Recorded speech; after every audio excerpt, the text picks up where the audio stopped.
మన మేము మా అమ్మగారి దగ్గరకు వచ్చామండి.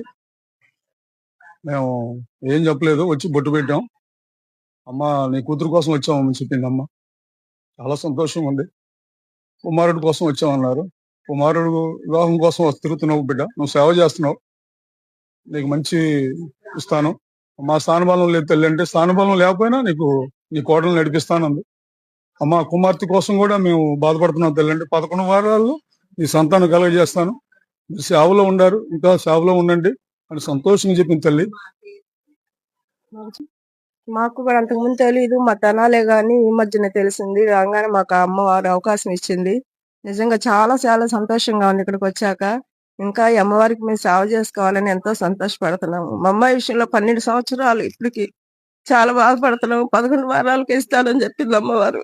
నిజమైతే మళ్ళీ మళ్ళీ ఇంకా అమ్మవారికి సేవ చేసుకుంటాం మేము. ధన్యవాదాలు.